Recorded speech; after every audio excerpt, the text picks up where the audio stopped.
I've always hated airports. The fluorescent lights, the uncomfortable seats, the constant announcements about gates changing and flights being delayed. But last December, a snowstorm changed everything I thought I knew about layovers. I was stuck at Gate B17, Chicago O'Hare.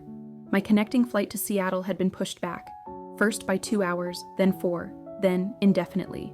I remember looking around at the other stranded passengers.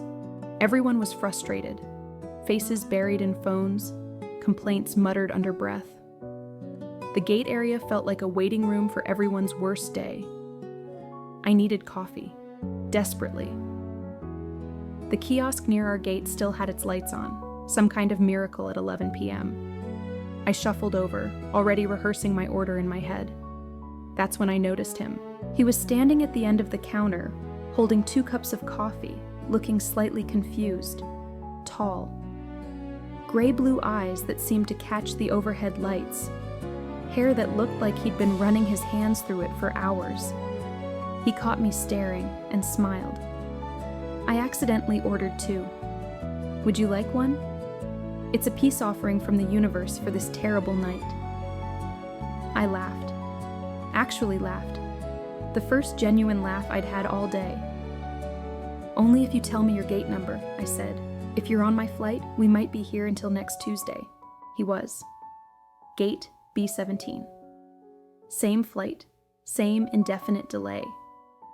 We found 2 seats near the window, the kind that face each other near the outlet stations. Outside, snow was piling up on the wings of grounded planes. Inside, I was meeting someone who would change my life. His name was Ethan, software engineer. On his way to visit his sister for Christmas. He talked with his hands when he got excited, and his eyes crinkled at the corners when he laughed. We talked about everything, movies we loved, foods we hated, that one embarrassing thing from middle school that we'd never told anyone. The hours disappeared. Other passengers slept across seats or paced restlessly, but we just kept talking. Around 2 a.m., the vending machine became our dinner. He bought every snack that looked remotely edible.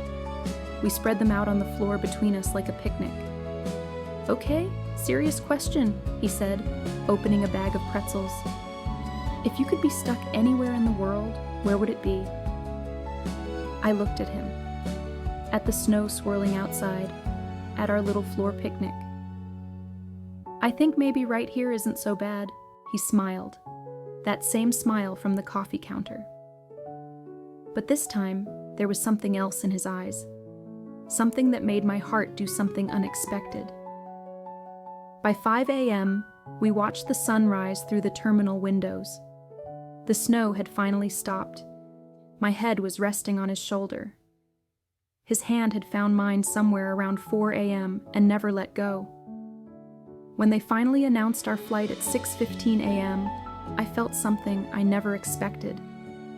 Disappointment. I didn't want our delay to end. He asked for my number. I gave him my whole contact card.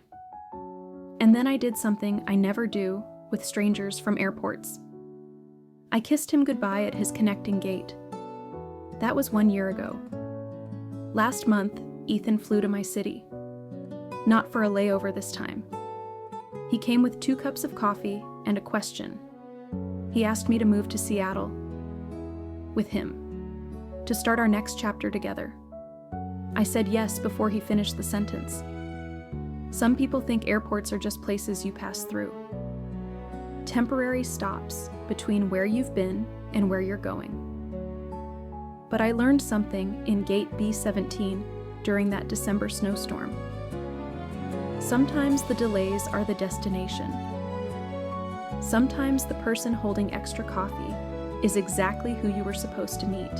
And sometimes falling in love starts with a canceled flight and ends with finding your way home to each other.